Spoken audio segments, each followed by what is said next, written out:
बहुत सारे लोग मेरे से पूछते हैं सर हमारा लीगल डिस्प्यूट हो गया है रिगार्डिंग ट्रेडमार्क कॉपीराइट पेटेंट, तो हमें मीडिएशन में जाना है, लिटिगेशन में जाना है, लिटिगेशन की कॉस्टिंग बहुत ज़्यादा पड़ती है, मीडिएशन का प्रोसेस कई बार इतना अच्छा नहीं होता है, तो कौन सा प्रोसेस बेस्ट रहता है? काफ़ी सारे एंटरप्रेन्योर्स हिंदुस्तान में डिसाइड ही नहीं कर पाते, जिसके चक्कर में उनका टाइम पीरियड निकल जाता है। आज मैं आपको बताऊंगा लिटिगेशन वर्सेज मीडिएशन। अब देखो, अगर आपका कोई आईपीआर का डिस्प्यूट है ट्रेडमार्क कॉपीराइट पेटेंट, तो लिटिगेशन का प्रोसेस भी एक्सप्लेन करूंगा, कॉस्ट भी एक्सप्लेन करूंगा, प्लस मीडिएशन का प्रोसेस भी। देखो लिटिगेशन में क्या होता है, टाइम थोड़ा ज्यादा लग सकता है, अगर डेट है बहुत लंबी लंबी पड़े, कॉस्ट भी, बिकॉज आप हाई कोर्ट अगर मूव करते हो तो 2 से 3 लाख वकील ले लेगा, लोअर कोर्ट जाओगे तो 70-80 हज़ार रुपए तो मिनिमम लगेंगे। लोअर कोर्ट का भी फंडा समझाता हूँ आईपीआर के मैटर में। कभी नोटिस करना, जितने भी ट्रेडमार्क के सूट केसेस होते हैं ना, मुंबई वगैरह इस साइड नहीं फाइल होता है, सीधा फाइल होता है दिल्ली हाईकोर्ट की जुडिक्शन में। क्यों? ब्रांड्स पहले दिमाग लगाती है कि अगर हमें अगर हम मुंबई या राजस्थान में फाइल कर देंगे तो पहले हमें लोअर कोर्ट जाना पड़ेगा, भले 5 करोड़ का 20 करोड़ का मैटर हो। बट दिल्ली में फंडा क्या है, अगर मेरा क्लेम 2 करोड़ से ऊपर है, 2 करोड़ तक का है,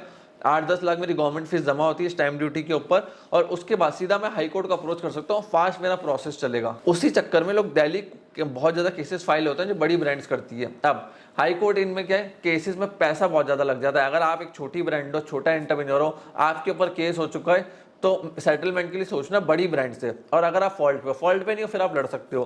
प्रॉब्लम क्या होती है, अगर आप फॉल्ट पे हो फिर आप उस केस को लड़ोगे, पहली बात तो 5-10 लाख का वकील ले लेगा, वहाँ जाना पेशी पे, मेंटली एक आदमी टॉर्चर होता है, एक दिन आना एक दिन जाना, वहाँ रुकना, केस को फाइट करना, उससे बहुत टाइम एंड पैसा आपका वेस्ट हो जाता है। अल्टीमेटली केस हार भी जाओगे तो भले ही कोर्ट ज़्यादा पेनल्टी ना लगाए, बट आपका टाइम चला जाता है। इसलिए बेटर रहता है कि अगर आपके ऊपर बड़ी ब्रांड ने केस करा है और आपके ट्रेडमार्क इतने स्ट्रॉन्ग नहीं है, तो आप उस समय मीडिएशन में जाओ, मीडिएशन में बैठो, मैटर को वहाँ रिजॉल्व कर लो, कम कॉस्टिंग में, कम टाइम में आपका काम बढ़िया हो जाएगा। अब मीडिएशन में कब जाना चाहिए? आपने सामने वाली पार्टी को नोटिस दिया, उनसे बात करी, दोनों की डील बैठ रही है, साथ में एक वकील को बिठाओ, कि या कोई एक रिटायर्ड जज होते हैं, कोई वकील होते हैं, प्राइवेट आर्बिट्रेटर्स होते हैं, उनके साथ बैठो और मीडिएशन कर लो। मीडिएशन में आप दोनों के लिए एक एग्रीमेंट साइन होगा, एक एग्रीमेंट की ओरिजिनल कॉपी आपकी मिल जाएगी और एक उसको मिल जाएगी। बट मीडिएशन लोग कई बार क्यों नहीं जाते? क्योंकि सामने वाला आपकी बात मानता ही नहीं है। अब मीडिएशन में आप बाय फोर्स उससे अपनी बात नहीं मनवा सकते हो, बाय फोर्स आप कोर्ट से मनवा सकते हो, मीडिएशन के थ्रू नहीं मनवा सकते हो, इस चीज़ का ध्यान रखना। तो अगर सामने वाला आपकी बात नहीं मान रहा है मीडिएशन के थ्रू,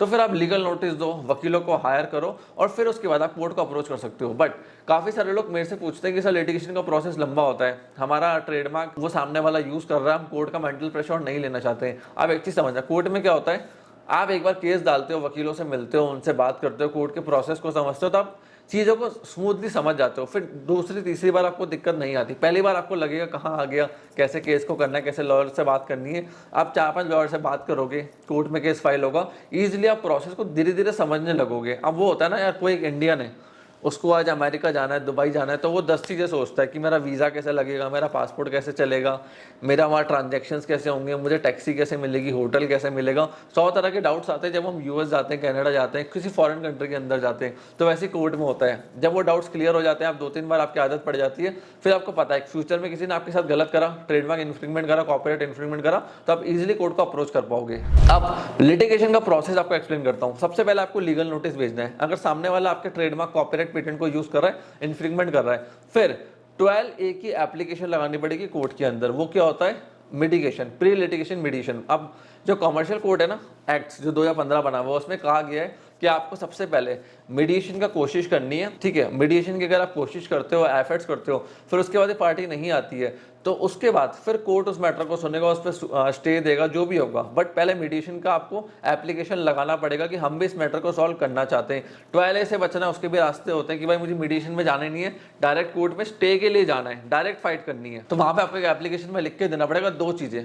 एक, आपको जो रिलीफ मिलता है वो इस तरीके से मिलता है कि मैं 10-15 लीगल नोटिस भेज चुका हूँ, 15-20 ईमेल कर चुका हूँ, मल्टीपल कॉल्स एंड व्हाट्सएप कर चुका हूँ, तो अब मुझे सोल्यूशन नहीं मिला। तो वो सारा एविडेंस आपको दिखाने पड़ेंगे। या फिर आप ये दिखा सकते हो कि अगर मैं सामने वाले को 12A का नोटिस भिजवाऊंगा, वो सारे माल को डिस्ट्रॉय कर देगा, खत्म कर देगा। अब डिस्ट्रॉय कर देगा तो मालूम ही नहीं पड़ेगा माल गया कहाँ, कैसे हुआ। इसलिए 12A का नोटिस मुझे नहीं भिजवाना, डायरेक्ट मुझे कोर्ट से स्टे चाहिए और सामने वाले के ऊपर एक कमिश्नर अपॉइंट हो जाता है कोर्ट से और छापा पड़ जाए। तो ये तरीके होते हैं। अब आपको इसमें मैं गवर्नमेंट फीस अराउंड बता दूं, कमर्शियल कोर्ट में लगती कितनी है। 3 लाख से 10 लाख के बीच में, 15,000 के अराउंड आपके मीडिएशन की फीस होती है, और अगर आपका मैटर 3 करोड़ के ऊपर है अराउंड, तो 75,000 तक मान के चलना आपका गवर्नमेंट फीस लगेगा सिर्फ मीडिएशन के अंदर। और अगर आप डैमेजेस क्लेम कर रहे हो, जैसे मैं 1 करोड़ का डैमेज मांगता हूँ, तो 1 करोड़ का 7.5% मुझे कोर्ट में पहले जमा करना पड़ेगा, कॉमर्शियल कोर्ट में, मतलब 7.5 लाख रुपए गवर्नमेंट फीस।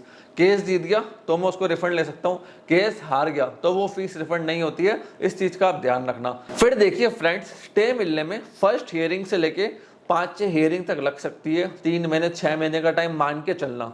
कभी फर्स्ट हियरिंग में काम हो जाता है 10-15 दिन में, कभी 6-6 महीने में नहीं होता है। तो ये टोटली डिपेंड करता है कोर्ट्स के ऊपर, प्रोसेस के ऊपर। ये कभी फास्ट भी हो सकता है, कभी डिले भी हो सकता है। जज आपसे एविडेंस मांगे, डॉक्यूमेंट्स मांगे, सामने वाली पार्टी आ जाए, उनको बुला ले, दोनों पार्टी के आर्गूमेंट्स और 2-3 बार की डेट पड़े, फिर जाके आपको स्टे मिले। तो it totally depends on the process और एक्चुअल सर्कमस्टांसेस। सो फ्रेंड्स, मैं आशा करता हूं आपके सारे डाउट्स क्लियर हो गए होंगे, मीडिएशंस को भी लेके भी और लिटिगेशन को लेके भी। फिर भी डाउट्स एंड क्वेश्चन है मन में मत रखो, कमेंट सेक्शन आपके लिए खुला है, कमेंट सेक्शन में कमेंट करके आप मेरे से पूछ सकते हो। आपने इस वीडियो को यहां तक देखा, हम लोगों को इतना सपोर्ट दिया, उसके लिए धन्यवाद।